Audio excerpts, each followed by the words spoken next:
ആകാശത്ത് കറുത്ത മേഘങ്ങൾ ഉരുണ്ടുകൂടുമ്പോൾ ബാലുവിൻ്റെ ഉള്ളിൽ ചെറിയൊരു പേടിയും വലിയൊരു ആകാംക്ഷയും നിറയും.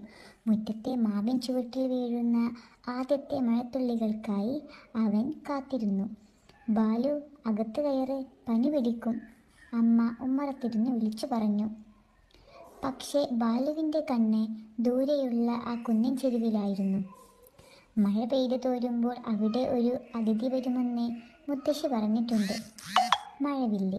7 നിറങ്ങളുള്ള ആ അത്ഭുതം കാണാൻ ബാലുവിന് എന്നും വലിയ മോഹമായിരുന്നു. പെട്ടെന്ന് മഴ തകർത്തു പെയ്തു. മണ്ണിൽ നിന്നും ഉയർന്നു വന്ന ആ സുഗന്ധം അവൻ ആവോളം ശ്വസിച്ചു.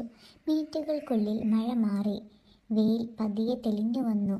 അതാ കുന്നിൻ മുകളിൽ ആകാശത്തെ തൊട്ടുകൊണ്ട് മനോഹരമായ ഒരു മഴവില്ല്. ബാലു ആവേശത്തോടെ വിളിച്ചു കൂവി, അമ്മേ, ദാ മഴവില്ല്. അമ്മ അരികിൽ വന്ന് അവൻ്റെ തോളിൽ കൈവച്ചു. എന്തൊരു ഭംഗിയാണല്ലേ ബാലു. പക്ഷെ അത് അധിക നേരം നിൽക്കില്ല. എന്താ അമ്മേ അത് പോയി കളയുന്നത്? അവൻ സങ്കടത്തോടെ ചോദിച്ചു. അമ്മ പുഞ്ചിരിച്ചുകൊണ്ട് പറഞ്ഞു, ചില നല്ല കാര്യങ്ങൾ കുറച്ചു നേരമേ ഉണ്ടാവൂ. പക്ഷെ അവ നൽകുന്ന സന്തോഷം ഇന്നും നമ്മുടെ ഉള്ളിൽ ഉണ്ടാകും. അത് മതി. വർഷങ്ങൾ കടന്നുപോയി.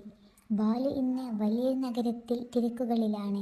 ഓഫീസിലെ ഫയലുകൾക്കിടയിൽ ഇരിക്കുമ്പോഴും ജനലിലൂടെ പുറത്ത് മഴ പെയ്തു തോരുന്നത് കാണുമ്പോൾ അവൻ ഇപ്പോഴും അറിയാതെ കുന്നിൻ ചെരുവിലേക്ക് നോക്കും. മനസ്സിലെ ആ പഴയ മഴവില്ലിനെ തിരഞ്ഞുകൊണ്ട്.